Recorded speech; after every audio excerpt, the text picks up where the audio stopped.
Welcome. Good to have you join us on NTA Nationwide. I am Lydia Odije Ochi.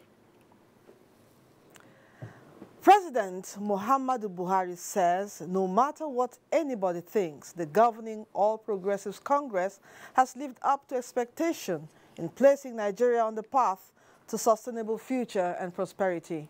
Speaking at a state banquet organized in his honor in Bauchi, the president gave reasons for not joining issues with authors of letters written against his administration. State House correspondent Adamu Sambu has that. President Muhammadu Buhari was emphatic that given the circumstances inherited from the misrule of the past, his administration has not failed the nation. I'm very happy with the performance of our party, the All Progressive Congress. When a letter was written portraying our failure as an administration, my press chap came that he should reply. I say no. I say no for two reasons. One, he is much younger than the person who wrote the letter and myself. Two, he came from the same constituency with the person who wrote the letter. But when Lai Mohammed came, Lai Mohammed, okay, is from Kwara. I said he should go away. He said he is not going. I said, why? He said, let me give him a chance to explain what he wanted to do. I said, okay, go on. He said, what he would do, he would not mention names. He would only try to remind Nigerians where the country was when we came in, where we are in now, and what we have done in between with the resources available to us. And eventually, I have to admit he was right and I was wrong. Because a number of people who could get in touch with me said, Lai has done a good job. I therefore agree with Lai that the question is to continue to remind people. The governing APC, the president said, will remain focused in addressing Nigeria's fundamental problems of insecurity, corruption, economy, and joblessness. On my visit to states, there is nothing that concentrated my mind like the number of young people on the street. Now, if you think that 10, 15 years, when some of us would have gone, no matter how reluctantly, those chaps are going to face a future where if there's no infrastructure, with the population explosion, we are going to have a problem in this country. Gentlemen, you are all in places of responsibility. You lead people. Without justice, we are going to have a problem in the next world, more than here. Please keep on telling people, let them make all the sacrifice they can to educate their children. If you educate people, there is a level below which they will not operate. And they will look after themselves. And they will not be susceptible to ethnic and religious manipulation. But when you leave people in ignorance, then you move them left, right, and center, and there will be no progress. You are a crop of leadership of this state. That's why I talk to you on what is worrying me most. Let us see how much we can put in education. President Buhari, however, used the opportunity to commend the people of Bauchi for the show of support, which he described as overwhelming. I never hired any crowd because I was not in a position to hire them. But I'm very pleased people voluntarily turn up, challenge the weather in that heat and so on. They are sweating, they remain for hours, and they will just wanted to see me and say hello. Now good. Governor Mohammed Abubakar said Bauchi State cannot thank President Buhari enough for the tremendous benefits derived under his presidency. We will pray that the Almighty Allah will grant you long life, will grant you good health to enable you carry on the good work that you are doing of salvaging the people of the Federal Republic of Nigeria. The governor reassured the president of continued support and loyalty of the people. From Bauchi, Adamu Sambu, NTA News. In another development, President Muhammadu Buhari received the backing of the National Economic Council at its meeting this Thursday on the purchase at the Super Tucano aircraft, claiming that the president took the action to reinforce the fight against insurgents. NEC also approved the establishment of ranches in 5 states. State House correspondent Jide Onifade reports on these and other deliberations at the meeting. It is an emergency situation, says Governor of Jigawa State, Badaru Abubakar Mohammed, defending the president on the purchase of the aircraft. If you recall, we have been battling with approval from America to buy this equipment since 2014. Then luckily, the president said it's okay to buy. That's President Trump. So we have to quickly buy before they change their mind. Because there is also a deadline, yes. And this is state-to-state transaction, no middleman. The NEC committee of 9 governors, with the vice president as chairman, submitted a report on the immediate and remote causes of farmers' herdsmen crisis in the country. Decided that the most 5 affected states should be visited. Subsequently, the 5 states were asked to make recommendations on the specific interventions they would like the state government and federal government to make in their respective states, and then also be able to provide solution that is also akin to their own problems in the various states. The intervention program in the agri sector is said to be recording progress. Last 1.5 years, agricultural exports have grown by 150%. And we are finally a nation that imports less than we export. That has not been the case for nearly 3 decades.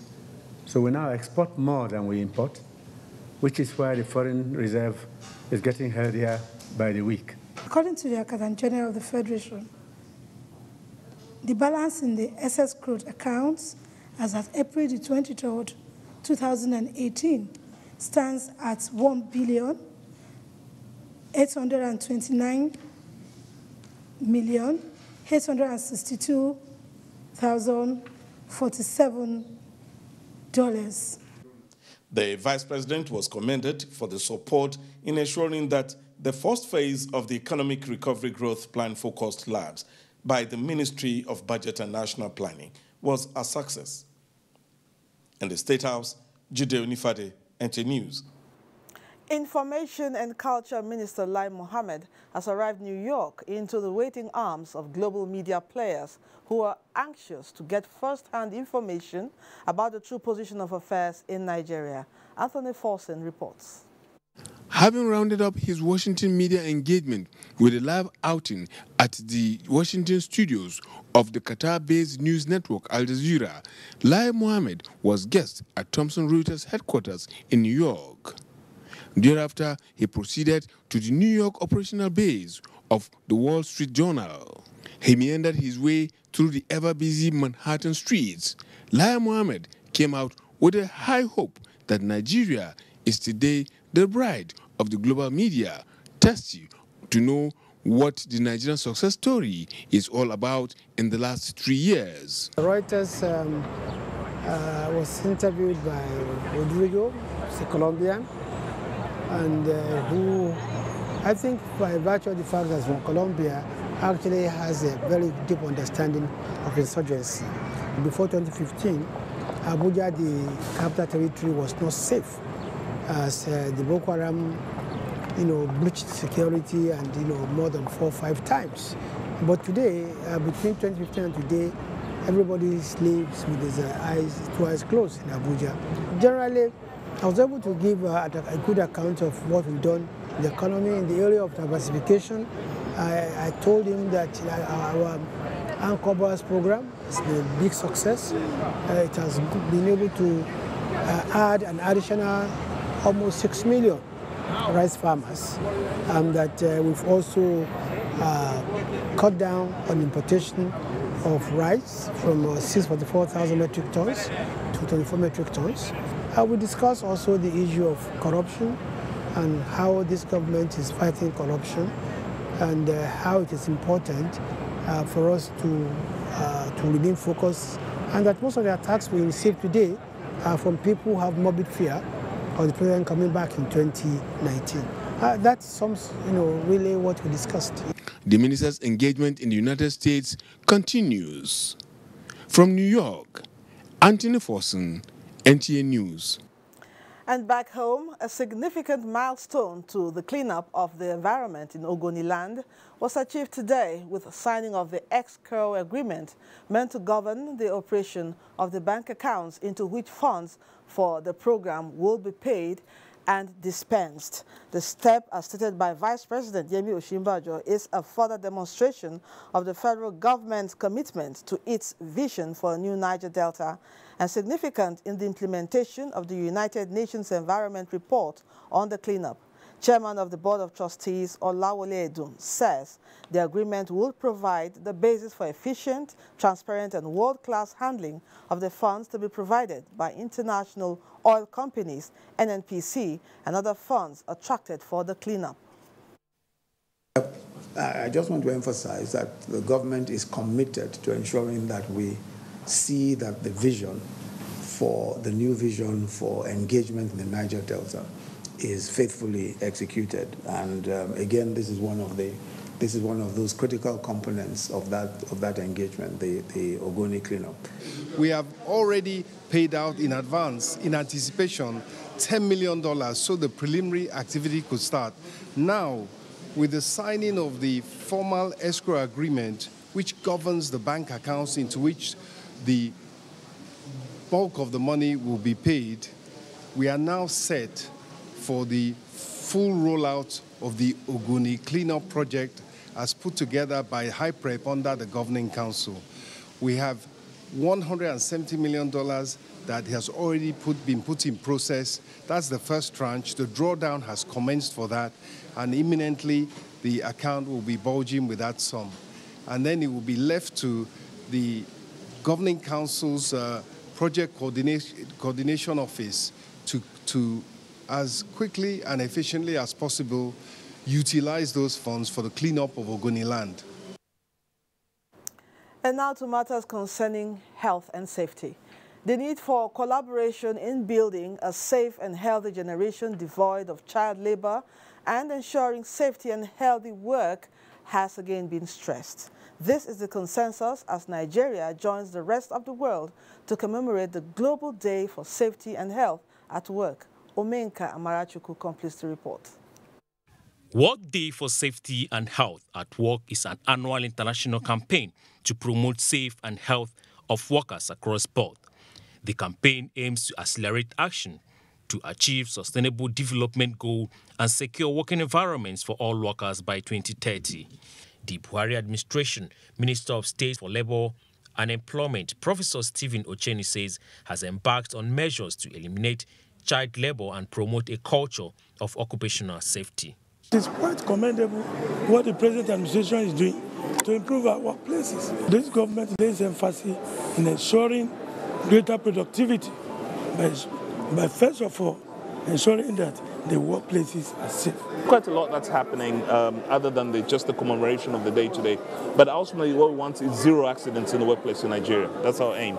We are vigorously enforcing to ensure that our workers are protected from injuries, diseases, ill health, or even deaths that can occur, that are related to the work they do. The day was declared by the International Labour Organization, and the theme for the 2018 celebration is Generation Safe and Health.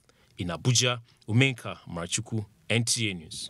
In the same vein, the need for the implementation, enforcement, and enacting of legal framework to enhance the safety and health of workers across establishments and workplaces in Nigeria have been brought to the fore. Guests on NTA's Good Morning Nigeria stated this while discussing ensuring safe and health at workplaces in Nigeria. Comfort Amodu has details. According to International Labour Organization statistics, more than 2.3 million people die annually from occupational hazards and work-related diseases globally due to lack of safety standards and conducive working environment. Guests on NTA Good Morning Nigeria say there's need for Nigeria to adopt safety measures, develop standards, enforce and implement laws that will enhance the safety of workers.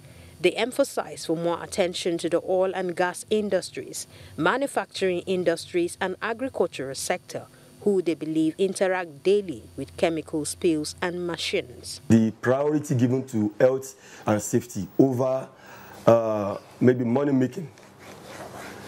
For instance, people in the marketplace, you go there, you see them sitting under exposed wire. The major problem actually is the quacks in the system. Because most of the times, we want to cut costs. People engage those who are not certified to carry out electrical installations. The work environment is not safe. Some people have come down with chronic diseases, which they never had any idea, but as you know, the latent period, they didn't know that it was because of some exposure some years back. So now it is manifesting. The guests affirmed that the implementation of insurance scheme policies, training and retraining of workers and safety measures will minimize the increasing occupational diseases and hazards in work environment, including schools. The present legal system Nigeria is operating, all of us know it is time-consuming, it is costly, and then it's not effective. So therefore, a case is in court, an issue raised in court, it makes an appeal to the court of appeal. And before that is determined, you come back again to the initial court to continue. It takes 12 or 13 years. What will a man be doing that? How do you sustain such a litigation? For example, you have the Factories Act. There are little legislation that give birth to the factory, that gives credence to the Factories Act. Those ones don't have to go to National Assembly. So I want to plead with us as a nation, let's implement the one we have, and let's make sure we look out for the informal sectors. The passage of Occupational Safety and Health Bill by the National Assembly, they added, will go a long way in improving the nation's working conditions. The theme for the 2018 World Day for Safety and Health at Work is Generation Safe and Healthy, with the sub-theme Occupational Safety, Health, Vulnerability of Young Workers. In Abuja, Comfort Amodu, NTA News. This is Nationwide on the network service of the NTA. Let's join Jennifer in Lagos for top stories from that zone. Jennifer, it's over to you. Lydia, welcome to Lagos.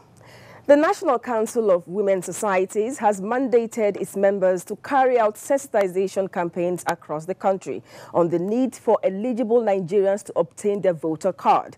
To this end, members in the mainland area of Lagos embarked on a rally through Surulere and environs. Tunde Saiki has details.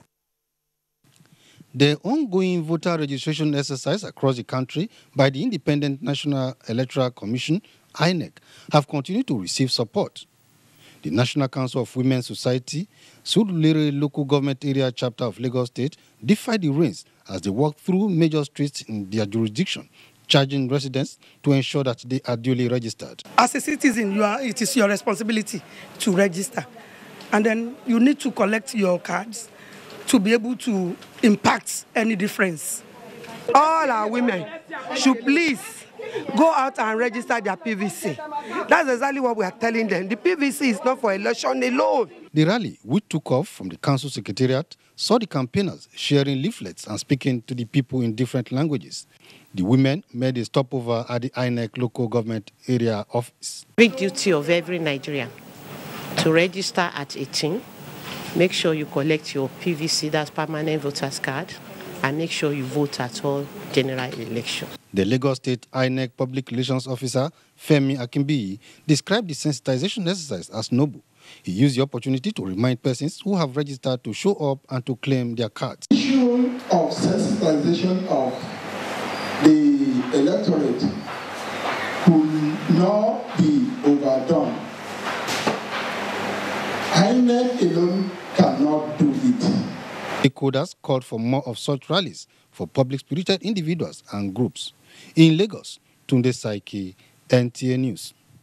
Women can make meaningful development to the nation if they are encouraged to aspire to attain and perform in leadership positions. These were the submissions of speakers at the 43rd Leader Without Title Leadership Colloquium organized by the Center for Values in Leadership in Lagos. Kelly Beluge has the report. The colloquium was organized to celebrate Mrs. Olutoyin Olakunrin and Mrs. Joanna Maduka, who are Nigeria's pioneer female chartered accountant and engineer, respectively.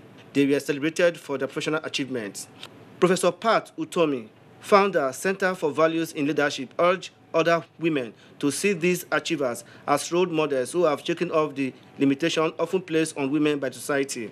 Hard work, as they have shown clearly, being focused, not being distracted, and recognizing that you can overcome any barrier if you really commit to it. To be determined anyway in whatever you want to do, and work hard.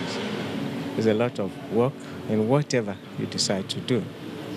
And then providence, because many times things just happen that you don't understand. Other speakers lend their voices on the need for women to have unrestricted access to education in order to achieve their self-worth. You need to stay on course. You need to be highly dedicated. You have to be hardworking. You cannot win like this by playing on the fringes. It means you have to be fully committed, very hardworking, and you must focus on your goals. Women need to consistently work hard to remain at our games and then remain ahead, because now we know that the challenge is to prove our worth. And so to make that happen, women's got to work times two the normal and average person to make sure that we demonstrate capacity and sustenance. The Leader Without Title Leadership Tribute Series serves as a platform to celebrate excellent leadership in service. In Lagos, Ken Igbeluge, NTA News. Now those are the stories at this hour from Lagos. Back to Lydia in Abuja for more on Nationwide. Many thanks, Jennifer. Members of the All Progressives Congress FCT chapter has endorsed the second-term bid of President Muhammadu Buhari. This was the outcome of the party's stakeholders meeting with the FCT minister in Abuja. Shaibu Onoze Yakubu reports. Endorsement of President Muhammadu Buhari for a second tenure, APC members and stakeholders say, is based on the landmark achievements of the president in repositioning the country. And we are in support of Mr. President to run again. FCT Minister Muhammad Musa Bello called on party members to support the president's second-time bid as the party is working to launch the country on the path of growth. Our objective is that, inshallah, on 29th May 2019 at 10:30 a.m., Eagle Square, he will swear. This is because he has implemented the programs and decisions of our party, All Progressive Congress. The stakeholders meeting, which was held ahead of the forthcoming party congresses in the FCT, had in attendance chieftains of the party in the Federal Capital Territory. In Abuja, Shaibu Onoze Yakubu, NTA News. Still on politics, the Buhari Campaign Organization has directed its members nationwide to take part in the oncoming congresses and party activities of the APC as a way to support smooth election of President Muhammadu Buhari for second term. The leadership of the organization stated this at the inauguration of patrons and board of trustees members. Political correspondent Abdullahi Garbabrini Kudu reports. Buhari Campaign Organization, established in 2014, is a non-governmental organization promoting the ideals and policy direction of President Muhammadu Buhari. This event is part of his drive to expand its activities to cover the entire nook and crannies of Nigeria, with the inauguration of more than 100 patrons and board of trustees members. Their assignment is to take the lead in publicizing and creating awareness on the Buhari administration's achievements as the president is set to run for another term. The Chairman Board of Trustees, Marcus Gundiri, and the National Coordinator of the Buhari Campaign Organization, Ladi Pasali, agreed to work with the Rotimi Amechi presidential campaign team and APC as a party to win the 2019 election. Some of the newly inaugurated members speak. The only future that Nigeria has today is Muhammad Buhari. Women should come and let us team up together to mobilize for him. You are going on the road, you are fear. You are sleeping in your house, you are fear. Now we pray for God. God give us this gentleman. He is trying his best. But these people, they are going from the background using looting money. President was God sent, and he's now trying to fix things that people very few are not comfortable with. The Buhari Campaign Organization also engages in mentorship and entrepreneurial training for members. In Abuja, Abdullahi Garba Kudu, NTA News. Away from politics now. The 4th annual Identity for Africa conference has ended in Abuja, with participants resolving to go about harmonizing identification data in their countries to fast-track development in Africa. Victor Azu has more.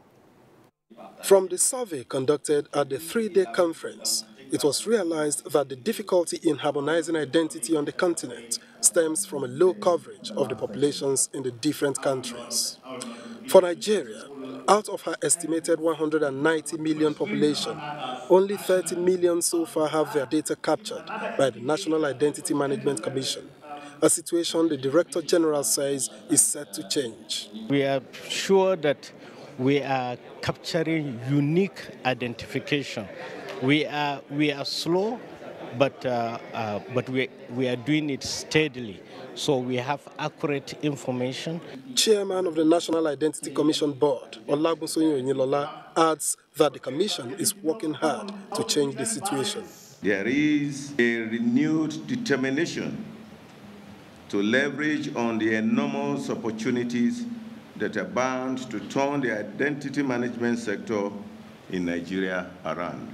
The Identity for Africa movement champions robust national systems that provide legal identity for all Africans to ensure that everyone can access government services and benefits. In Abuja, Victor Azu, NTA News.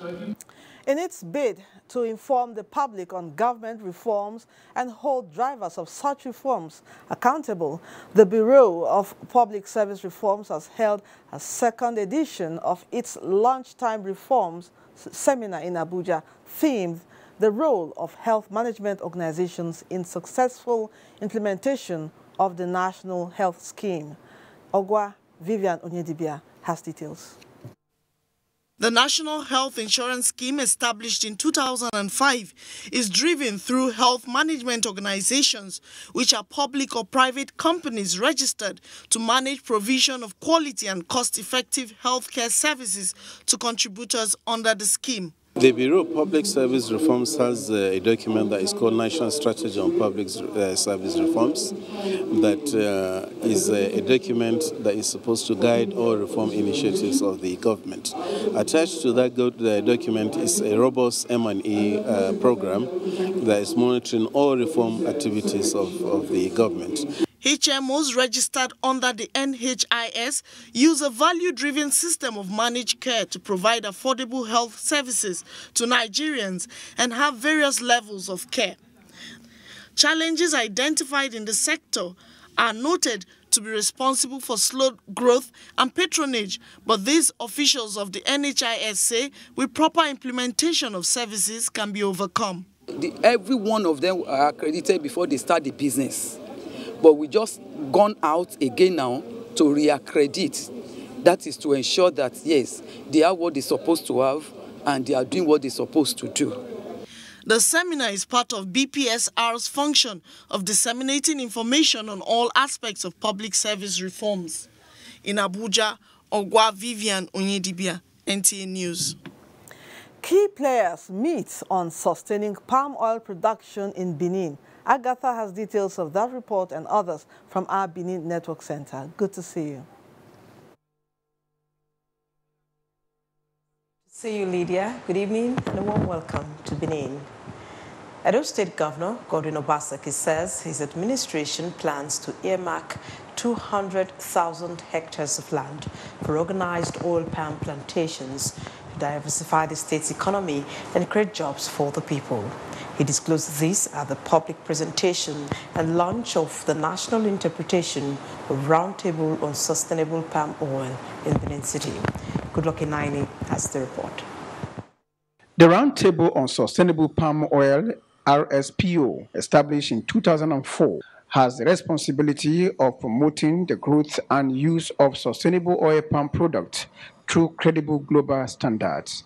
For Governor Godwin Obaseki, who described RSPO as a catalyst in the oil palm business, adopting the principle is critical in ensuring the achievement of the goal to position the state as the hub of palm oil production in the country. He said the state will develop a master plan to deepen and reinforce some of the RSPO principles with specific benchmarks. We have now, with the assistance of ProForest, undertaken a forest audit of our state. Chief Executive Officer SAIT Group Jet van der Siemen said the oil palm sector in the state, if properly positioned, will catapult the state to greatness. In Benin, Goodluck Inaini, NTA News. To education matters now, a policy framework for supporting private universities is being canvassed by stakeholders in the education sector. Speakers at a public lecture titled Private Universities and the Challenge of Educational Development in Nigeria at the Western Delta University, Ogoni, Delta State, advanced various positions on the issue. Steve Lonite Wankolo has details. Federal Bank stressed the history of education in Nigeria to the trans-Saharan trade relations, contacts with the Portuguese and other European traders, as well as the Christian missionary activities along the coast and hinterlands of Nigeria. He noted that Western education in its formative years in Nigeria focused on primary and secondary education until about 1948, when tertiary institutions began to spring up. Professor Best therefore solicits federal government support in funding the private universities to address some of the challenges being faced by them. We definitely need a policy framework that will support public or private universities. It is far beyond granting them approval. We use intellectual activity to mark events, and that is why this lecture, great emphasis to the emergence of private universities, is very timely and relevant to us. As the private universities also produce manpower for the nation, and they're also taxpayers. So we don't understand why they should use the taxpayers' money only for the federal and state universities. The provision of tertiary education, which is an important but expensive social service, is now a burden of both government and private individuals or organizations. From Ogoni, Delta State, Steve Lonai Waokolo, NTA News. That ends our package. Lydia, it's back to you for more stories on Nationwide. Good afternoon. Many thanks, Agatha. The Nigeria Prison Service has emphasized its commitment to the reformation, rehabilitation, and reintegration of prison inmates, which are critical components of the Buhari-led administration's agenda. Murjanatu Adam Said reports. Prisons are legal confinement where lawbreakers spend some time to pay for their crimes, reflect, and make amends. However, African prison falls short of this expectation as the reformatory process is limited with ranging issues. These include dilapidated structure, overcrowding to negligence, and nonchalant attitude of some officials. They said Nigerian prison for rehabilitation, so if there's no conducive place, so you cannot rehab somebody. I see it from today that it is a part of lesson and is also a part of opportunity, and to rehabilitate them, yes, to bring them to be a better people they are supposed to be. These questionable practices and many others are being addressed due to the commitment of the Buhari-led administration. The government should do as much as possible to ensure that there is a humane containment of those inmates, and those inmates are given access to justice, and whether they will be convicted. If they are convicted, if they are so convicted, then we now begin the treatment regimes which will send them back to the society as good citizens, because we believe that they erred against the laws of this country. The Controller General of Prison told the custodians of history that there is a need for reformation in the Nigerian criminal justice system, adding that prisoners are not the worst side of people in the world. With the symbolic presentation of these drugs to 7 states out of the 36 states of the Federation on behalf of the federal government, it is an indication that the health needs and welfare of all prisoners in the country will be improved. In Abuja, Murjanatu Adam Said, NTA News. Thank you, Murjanatu. National Minimum Wage Committee canvass realistic benchmark at public hearing. Details when we return. Do stay. Hate speech is not a joke. It incites genocide and crimes against humanity. Most of Africa's civil wars are caused by hate speech from one tribe against another. We don't want it here. The Nigerian government stands firm against hate speech. Under no conditions whatsoever should we tolerate or excuse or justify hate speech or hateful conduct of any kind, especially where such is illegal.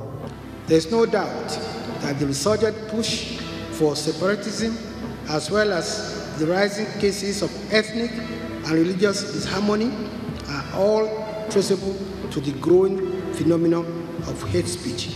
One nation bound in freedom, peace and unity. Nigeria, one nation, one people. This is a public service announcement brought to you by NTA. We promised and we're delivering. This is the second winner of the ticket to Russia. I feel so excited. I can't quantify my happiness. This is one experience that every Super Eagles supporter should experience. And I'm happy I'm one of those guys going to Russia to see the Super Eagles play Croatia and other teams in the World Cup. You need to start sending those text messages right now so that you can be a part of this. This is real. This is very real. Niger for Russia! An accused person is presumed innocent until proven guilty in a court of law. But does jungle justice obey this? Jungle justice does not ask questions. Jungle justice just acts. And when justice is given jungle attributes, it can't be wrong. And the wrong people can be victims. Remember that a life taken is a life lost forever. Many victims of jungle justice may be innocent. Think about this and stop taking the laws into your hands. Suspected criminals must be handed over to the appropriate authorities for proper investigation. There will be no jungle justice in my community. This week's episode is titled Jungle Justice. Join your rib-cracking comedy, Professor John Bull, and laugh like never before. Over and out. Brought to you by Glow. The largest data network, Glow Unlimited.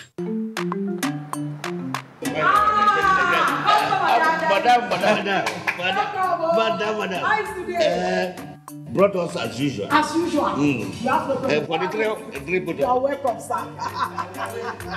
As usual, yeah? I was you take that one. You take that one. You don't understand? We want Nigerian homegrown rice. Finish. You don't have? You don't have? Join the rice revolution today. no other rice that tastes like Nigerian rice.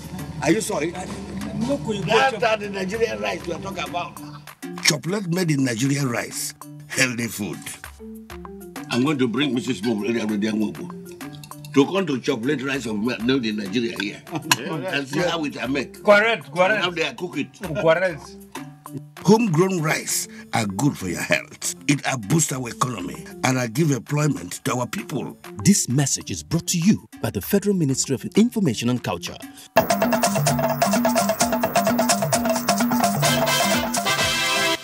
Welcome back and thanks for staying on. The Nigerian Institution of Surveyors has elevated 24 of its members to the cadre of fellowship to join the prestigious Board of Fellows of the institution.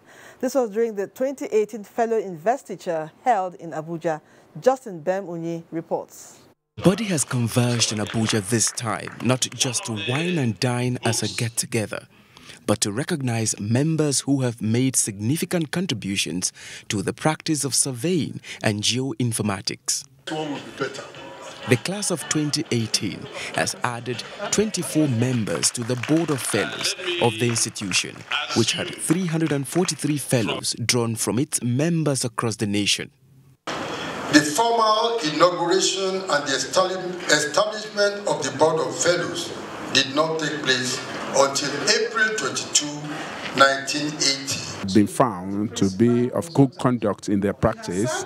They have been ethical and they have a very solid practice and had actually upheld a high level of integrity in all their dealings. For the new fellows, this is a spur to give more back to the society and an encouragement for the younger generation. Encourage the young girls, especially the girl child, to take surveying, deliberately choose surveying as a course to study in the higher institution. I feel highly elated. It's a recognition for professionalism and a contribution to knowledge. The ceremony also featured a lecture on the 1999 Constitution and the national question. Like every other thing in the world, restructuring Nigeria has its own advantages and disadvantages. But we should look and focus on the advantages. The Nigerian Institution of Surveyors is one of the oldest professional bodies in Nigeria, which started in 1934 as a licensed surveyors association. It is affiliated to the International Federation of Surveyors and Commonwealth Association on Surveying and Land Economy. Justin Bem-Unyi, NTA News. Activities of social miscreants, corrupt officers, and other unethical practices at the nation's airports will soon become a thing of the past, as additional surveillance is being installed to track bad conduct and enhance safety. Staff of all the agencies working at the Nnamdi Azikiwe International Airport, Abuja, have been sensitized to shun unwholesome conduct or face the law. Emmanuel Animiro has details. Over time, so many people that have nothing to do around the airports have been known to constitute security threats, sometimes help to facilitate unwholesome practices with staff. The Federal Airports Authority of Nigeria, in collaboration with the ICPC, is set to put an end to corrupt practices at the nation's airports, starting with the Nnamdi Azikiwe International Airport, Abuja. As of last week, we have deployed, the company have deployed over 280 cameras so far. So they have finished the international terminal. They are now working on the domestic area, which they hope to complete. All that we try to do is to ensure that everybody conforms. ICPC has done corruption risk assessments to curb corruption. There's improvements. You don't get to hear too many complaints about sourcing of money or extorting of money from passengers. Additional surveillance is to focus on areas where suspected security threat is highest across the nation's airports. In Abuja, Emmanuel Ayemiro, NTA News. The organized labor in the Federal Capital Territory says the new minimum wage being demanded by the Nigerian workers is based on the current economic realities, hence the need to improve the living standard of the workforce, which remains undebatable. This was among many issues discussed at the public hearing of the Tripartite National Minimum Wage Committee in Abuja. Bade Adeleye reports.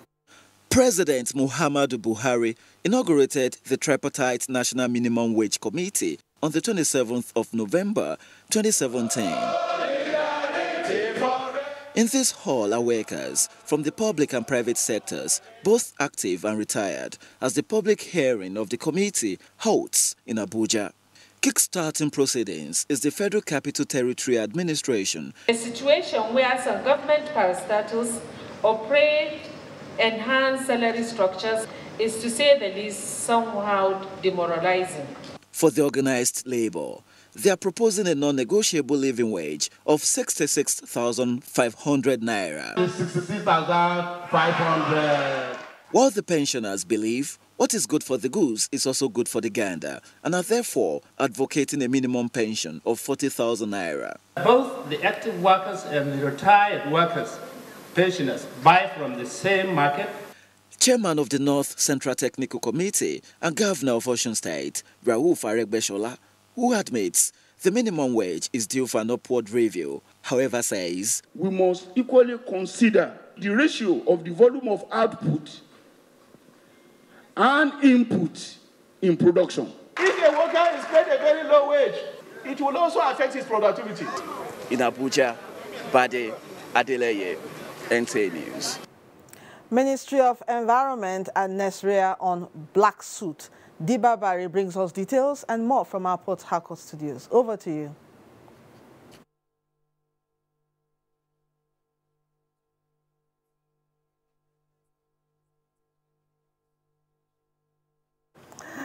We'll go back to Dibabari in a moment.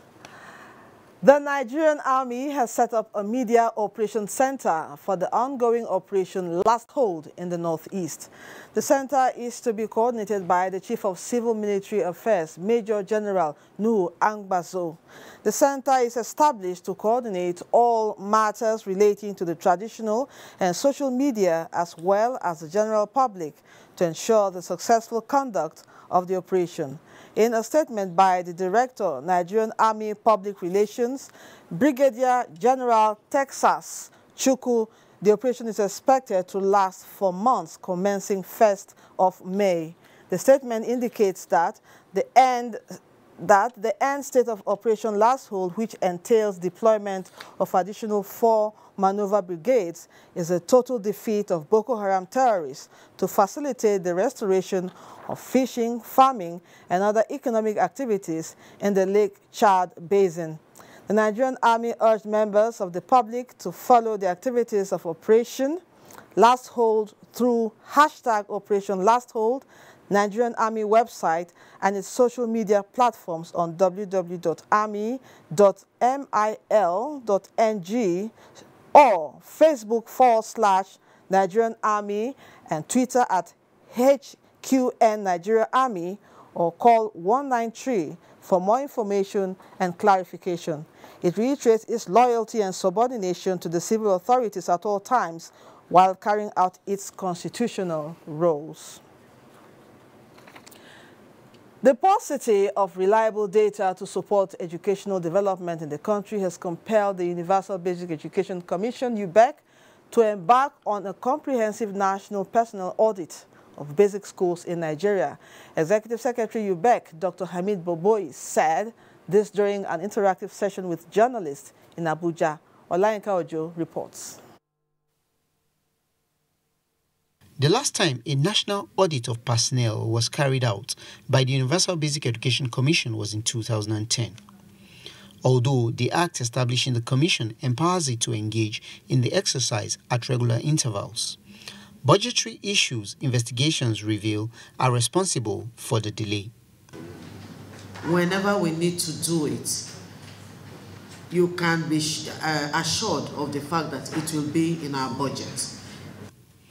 Expected to obtain comprehensive data of children of school age enrolled in primary and junior secondary schools, the personnel audit restricted to only public schools will now have private schools across the country incorporated. The exercise is segmented into 2 phases. You have already 2 months that you have to spend, isn't it, doing the exercise. But the advantage, as I said earlier, is that a lot of this data is uploaded automatically. Chairman of the National Planning Committee added that good statistics support strategic planning for the development of education because no plan can be implemented without data. UBEC doesn't own any school. Neither does UBEC own any teacher. It's the states. A total of 725 staff, including development partners, would be deployed for the exercise across the country. Olainka Ojo, NTA News. It's now back to Diba Bari in Port Harcourt for stories trending in that zone. Lady, and welcome to Port Harcourt. A one-day stakeholders meeting on the black soot pollution in Port Harcourt and environs has ended with the setting up of a standing committee to develop, draw actionable solutions to address the public concern. Kingsley Amaju reports that the Minister of State Environment, Ibrahim Jibril, chaired the forum. The Solution Finding Forum brought together stakeholders from the Federal Ministry of Environment, the military, the academia, civil rights groups, community leaders, the traditional rulers, the State Ministry of Environment, Health, NOSDRA, and NEVSRA to brainstorm on how to contend the challenge. Minister of State for Environment, who called for collective action towards a lasting solution, said the objective is to arrive at actionable plans away from blame game. From now on, we will move the process forward. We will get involved with everybody that is involved in this process. A technical paper by Professor Francis Becker paved the way for discussions. Short-term and long-term solutions were suggested by participants with a call for proactive public enlightenment. I hope that our deliberations straight to the point, clear-cut recommendations. I'm satisfied that we have done this meeting, but this is just the beginning. Expectations are, however, high among participants that the political will to drive key recommendations to fruition will not be far-fetched. In Port Harcourt, Kingsley Amajuri, NTA News.